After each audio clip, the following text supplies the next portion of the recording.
Hello, welcome back to the March Hall. We got a lot more boxes to go through. Many more boxes. This is a Right Stuff boxes right here. So let me cut it open here with the box knife. It's got the clear tape, okay? Don't call me mean names. I'm not strong enough for the clear tape. The clear tape is it's Gorilla Glue. You need King Kong to open the clear tape here, okay? Trust me. Alright. So, you guys can already see some Shonen Sunday peeking on through. A few of these I got on a, meh sale. It was like a sports-based sale. I think it was to celebrate, March Madness starting. Or something like that. So we've got Ping Pong Volumes 1 and 2. The red one is Volume 2. You can see it on the actual logo, which I neglected to even see. And then also on the bottom beneath the star. This has a really cool manga cover. Or book cover, whatever you want to call it. I love the comic panels in it. Also the art to it is super unique, so it gives a sense of fluidity to the art when you read it. Here you can kind of see how things are going on. And just some weird viewpoints there, as you can see. It makes it look very interesting. I believe this anime was also rotoscoped, similar to Flowers of Evil, but I think this one had a much better acclaim to it. So that's neat. Ping Pong Volume 1. That was the one I should have probably showed you, but whatever. I don't really know much about the story of ping pong, other than it's about somebody who wants to prove that they're great at ping pong because they love ping pong. And the fact that the art is so unique. What really drew me to it was, of course, the covers. And I like a good sports manga. Bakuman 6 and 7. I had these at some point, but now I don't know where they are, so I just rebought them. Bakuman's by the same guys who did Death Note.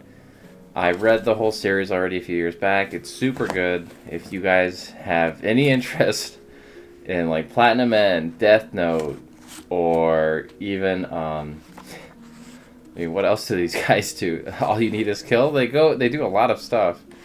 Blue Dragon, Hikaru no Go. These guys are goats, so you got to read everything that they write. Preach, okay? Here's Cross Game. They only had the first 2 volumes on the sale, and then the last 2 volumes, so it leaves me with 3, 4, 5, 6 missing, so just missing the 4 of them.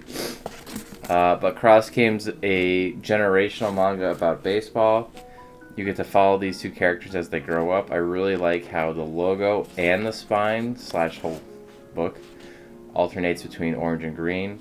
They're not my 2 favorite colors in the world, but I think that it really looks nice in this manga. And you can tell that the art is, somewhat of that old generation kind of a quality to it, which is somewhat appealing, but hard for others to kind of get through. I'm not exactly sure how old this series is, now that I think about it, but it has been around for a while. I remember Cross Game used to release back when Inuyasha used to release, so I know it's at least that old, but Inuyasha is kind of long running, so it makes it tough to gauge even with that kind of a date marker. Volume 7 here, you can see they're somewhat more grown up. They look like they're in high school now versus middle school or elementary school. In Volume 8, I don't know if that's his family or what, but I'm intrigued to get into it. Final volume there. So those are just 2-in-1 omnibuses. I don't believe they're 3-in-1s. Grand Blue Dreaming Volume 11. This is the latest volume of Grand Blue Dreaming to come out. I'm still working on the rest of the series, but this one was on sale, so I grabbed it because I'm going to get it eventually. I've got 1 through 4, I think, and so I'm still working my way through it. And this series is just hilarious. They've got a lot of facial gags, as you can see there.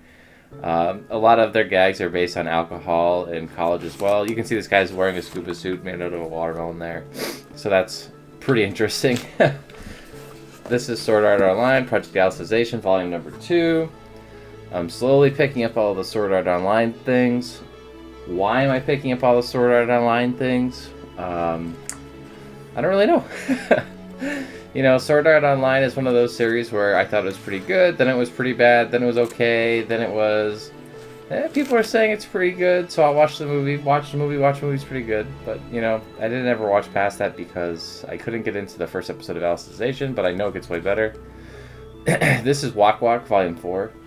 It's made by the same guy who makes Hoshinenge, which I feel like doesn't get any credit.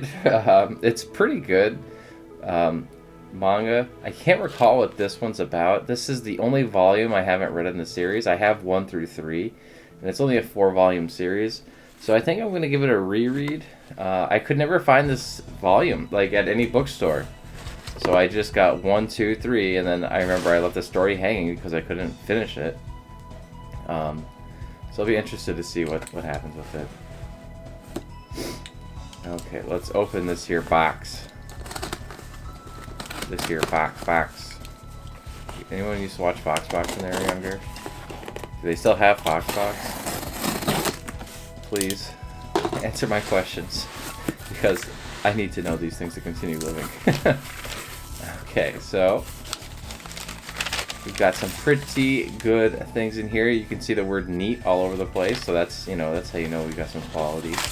Speaking of neat, here's NHK Volumes 3 and 4, which is a story about a neat. See how that kind of just lines up perfect? It's like a nice little French puree. I don't know if that's a thing.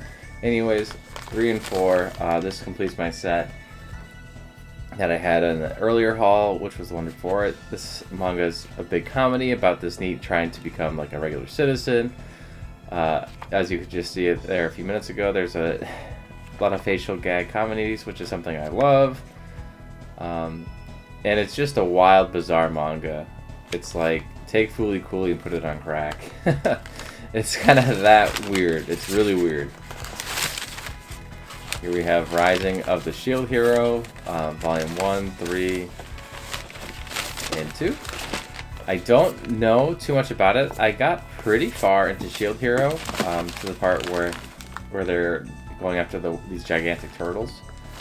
But I don't quite understand how this ties into it. It's about the spear hero, and for some reason he gets to restart his journey. I don't get why. The art is very similar to the other mangas, so if you read Shield Hero, you'll be right at home to read through this. But in any case, it's been a while since I've read Shield Hero, so I'm planning to reread it, since I used to read it online via Scanlations, but I have all the volumes, so I'm going to reread them just to refresh my memory. But yeah, so I'm pretty interested in it. You know, the spear hero wants to go after his beloved chicken. So that's I guess one of his main goals. Here we have My Neighbor Seki, Volume 4, 5, 6, 7, 8, 9, 10. I'm missing 1, 2, and 3. This I got from the holiday sale, still waiting for it to come all the way in. I don't really know too much about it, but these cover and back cover gags really got me interested in the manga. You can see a few of them as I scroll through the volume covers here. And as far as I know, it's just about this girl's neighbor, Seki, who's really does some weird hobbies and just like does not pay attention in class and is too busy doing his own thing. And like the only one who like catches on that this guy's doing weird things is the main character girl there. So I kind of guess I could relate it to like Bo, where the main female protagonist is just like the straight man, and everyone else thinks she's the crazy one for the most part, because everyone else does fucking crazy things. It just goes crazy. Yeah, so if you haven't watched Bo, try that one out too. Anyways, you can see it a little bit, a few of the gags there. But yeah, it just looks like a funny manga, so I'm excited to read it. This one, there's been a lot of these like random high school comedies on sale. See, there it goes. You know my phone's always going to go off at least once, every time.